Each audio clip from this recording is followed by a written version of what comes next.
तो दोस्तों हम यहाँ महावर्ल्ड एक्सपो में आए थे और हमें यहाँ गांधी जी का चरखा और हैंडलूम मशीन के बारे में जानकारी मिली और उन्होंने बहुत ही अच्छी जानकारी हमको दी। तो आप भी आगे वीडियो ज़रूर देखिए। बारडोली चरखा चरखा से हम कॉटन रोल से कॉटन यानी रुई से हम धागा कैसे बनाते हैं वो आपको डेमो देते हैं। सबसे पहले ये मूवमेंट हैंडल से स्पिनिंग व्हील को मूवमेंट दो। स्पिंडल है, स्पिंडल यानी तकली पे कॉटन कॉटन लगा हुआ है। जैसे जैसे हैंडल की मदद से हम स्पिनिंग व्हील को मूवमेंट देंगे, स्पिंडल मूवमेंट होगी, उसी हिसाब से ये धागा बनता जाएगा इधर से धीरे धीरे।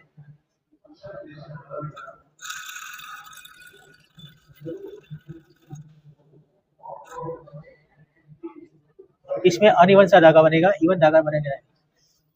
इवन थिकनेस नहीं आएगी, अनइवन थिकनेस आएगी।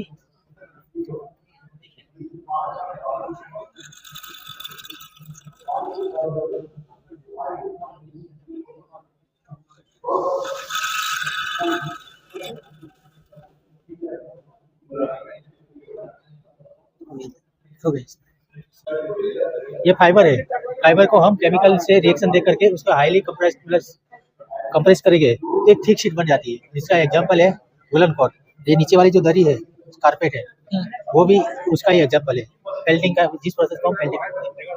दूसरा होता है, आपने टी शर्ट पहना होगा, टी शर्ट में क्या हॉरिजॉन्टल डायरेक्शन में ज्यादातर पैटर्न आती है, कभी कभी वो वर्टिकल कभी उसकी पैटर्न रहती नहीं, कलर पैटर्न। तो उसमें क्या उसमें एक ही सीरीज वाला धागा इंटरलूपिंग होता है। एक ही सीरीज का धागा हॉरिजॉन्टल डायरेक्शन में चलता है, इसलिए उसकी जो भी कलर पैटर्न होगी वो हॉरिजॉन्टल डायरेक्शन में ही रहेगी। जिस प्रोसेस को हम इंटरलॉकिंग प्रोसेस से जो कपड़ा बनता है उसको हम नीटिंग बोलते हैं, जनरली होजरी बोलते हैं। तो तीसरा होता है बुनाई। बुनाई में क्या, दो सीरीज का धागा चाहिए। एक वर्टिकल डायरेक्शन में, जो वर्टिकल डायरेक्शन का जो थ्रेड है, सीरीज वाला थ्रेड, उसको हम ताना बोलते हैं, हिंदी में ताना, इंग्लिश में बार। तो उसी तरह हॉरिजॉन्टल डायरेक्शन में जो बाना चलेगा उसको इंग्लिश में हम वेफ्ट बोलते हैं और हिंदी में बाना बोलते हैं। ताना और बाना का मिलन होता है, कपड़ा बनता है। कोई भी प्रोडक्ट बनाने हो, साड़ी, धोती, जो भी प्रोडक्ट बनाने हैं, तो प्रोडक्ट के हिसाब से हम सबसे पहले पूरा लूम सेटिंग करेंगे। साड़ी है बनानी, फॉल बनाना, बेडशीट बनाना, कुछ भी। उसके हिसाब से उसके अंदर कौन सी डिजाइन चलेगी, प्लेन चलेगी, ट्विल चलेगी, साटन चलेगी, उसी हिसाब से ये वाला सेटिंग करते हैं, लूम सेटिंग करते हैं। ओके। अभी क्या, ताना एक ही लेयर में है, वर्टिकल डायरेक्शन वाला थ्रेड। ओके, ताना एक ही डायरेक्शन में है। ये ताने को मैं दो भाग में बांट दूंगा, 1 3 5 7। ताना दो भाग में बढ़ गया। 1 3 5 7 वाली जो हमारी बे है, उसी से टॉप लेयर बना, 2 4 8 वाली से बॉटम लेयर बना। अभी ताना दो भाग में बढ़ गया।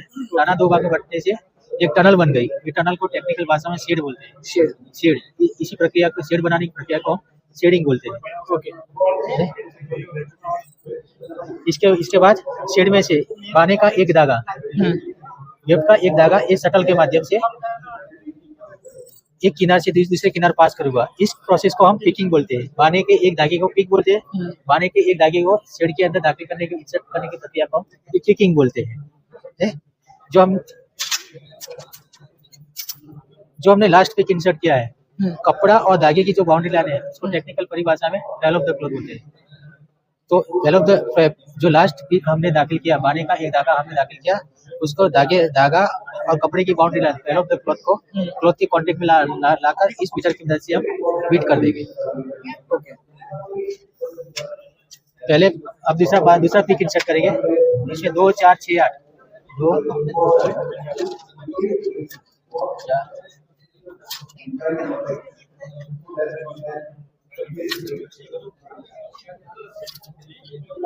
2 4 6 8 से दो। पहले क्या था, 1 3 5 7 वाला लिया था टॉप लेयर में, अभी इंटरचेंज हो जाएगा। 1 3 5 7 वाला नीचे जाएगा, 2 4 6 8 वाला ऊपर आएगा। एक टनल बन गया। टनल को हम टेक्निकल भाषा में शेड बोलते हैं। शेड के अंदर से हम बाने का एक धागा हम पास कर देंगे। इस तरह से ये कपड़ा बनता है। ये जो है भारत सरकार वस्त्र मंत्रालय का स्टॉल है, ठीक है। तो हम लोग बुनकर सेवा केंद्र के नाम से ऑफिस है, तो रिसर्च एंड डेवलपमेंट का सेंटर है ये मेनली। और जो भी बुनकरों के लिए स्कीम होती है भारत सरकार वस्त्र मंत्रालय की, तो हमारे ऑफिस के थ्रू इम्प्लीमेंट होता है ये। जैसे विभिन्न योजनाएं हैं, जैसे कि हम ट्रेनिंग देते हैं, समर्थ योजना के अंतर्गत ट्रेनिंग देते हैं 45 दिनों का।